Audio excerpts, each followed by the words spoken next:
ఆదాము తన భార్య అయిన హవ్వను కూడినప్పుడు ఆమె గర్భవతి అయి కయీనును కని యెహోవా దయ వలన నేనొక మనుష్యుని సంపాదించుకున్నానెను.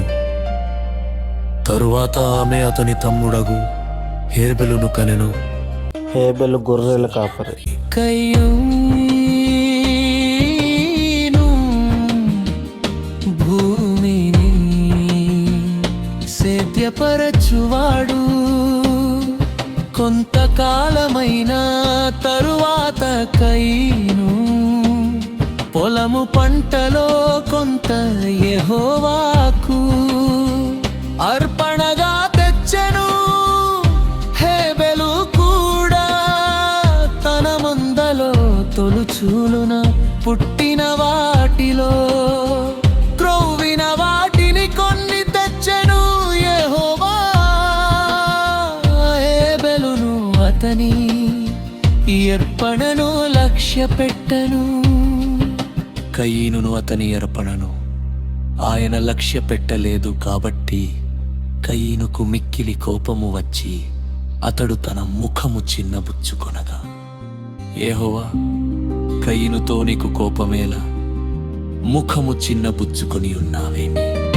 నీవు సత్క్రియ చేసిన ఎడల తలనెత్తుకొనవా? సత్క్రియ చేయని ఎడల వాకిట పాపము పొంచియుండును. నీ ఎడల దానికి వాంఛ కలుగును, నీవు దానిని ఏలుదువనెను. కయీను తన తమ్ముడైన హేబెల్తో మాటలాడెను. వారు పొలముడు ఉన్నప్పుడు కయీను తన తమ్ముడైన హేబెలు మీద పడి అతని చంపెను. యెహోవా నీ తమ్ముడైన ఏలు ఎక్కడున్నాడని కయీను నడునడాకటున్నవాడు. నా తమ్మునికి నేను కావలివాడనానను. అప్పుడాయన నీవు చేసిన పని ఏమిటి?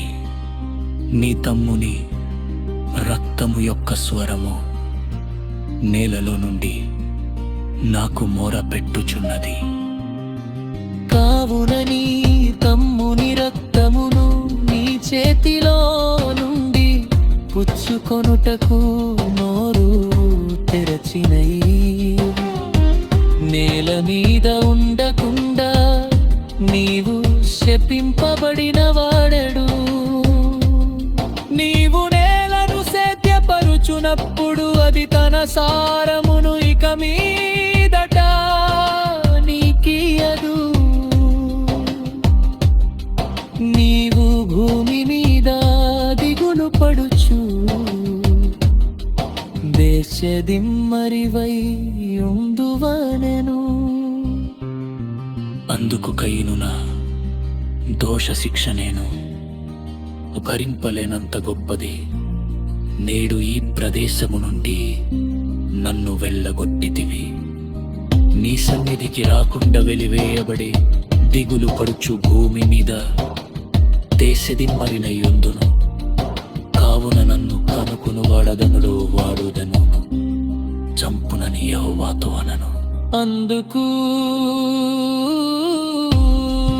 ఏదో అతనితో కాబట్టి ఎవడైనను కయీనును చంపిన ఎడలానికి ప్రతిదండన ఎనడంతలు కలుగుననెను. మరియు ఎవడైనను కయీనును కనుగొమి అతనిని చంపకయుండునట్టు యెహోవా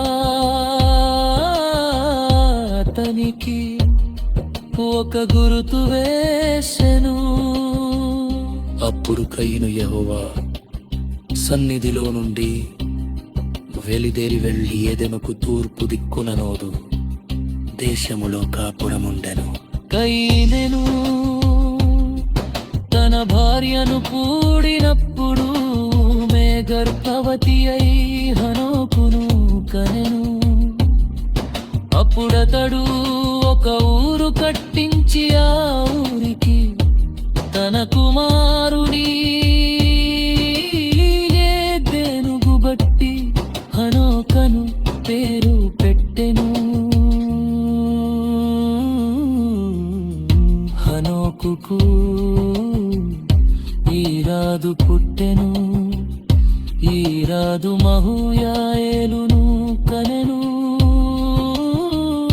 మహూయేలు మతుషేలు కనెను. మతుషాయేలు లెమెకును కనెను. లెమెకు 2 స్త్రీలను పెండ్లి చేసుకొనెను. వారిలో ఒకదాని పేరు ఆదా, రెండవ దాని పేరు సిల్లా. ఆదయా బాలును కనెను. అతడు పశుములు కనువాదరి గుడారములలో నివసించు వారికి మూల పురుషుడు.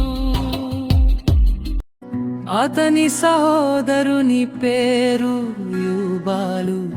ఇతడు సితారాను సానికను వాడుక చేయువారి కందరికి మూల పురుషుడు. మరియు సిల్లా తుబల్కయీనును కనెను. అతడు పదును గల రాగి పనిముట్లన్నిటినీ ఇనుప పనిముట్లన్నిటిని చేయువాడు.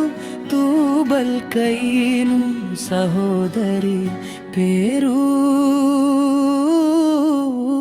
నయమా. లెమెకు తన భార్యలతో ఆదావో సిల్లా నా పలుకు వినుడి. లెమెకు భార్యలారా నా మాట ఆలకించుడి. నన్ను గాయపరచినందుకై ఒక మనుష్యుని చంపితిని. నన్ను దెబ్బ కొట్టినందుకై ఒక పడుచువాని చంపితిని. 7 ప్రతిదండనకైను కోసము వచ్చిన ఏడల లెమెకు కోసము 77 వచ్చున నేను. ఆదాము మరల తన భార్యను కూడినప్పుడు ఆమె కుమారుని కనికైను చంపిన హేబెలునకు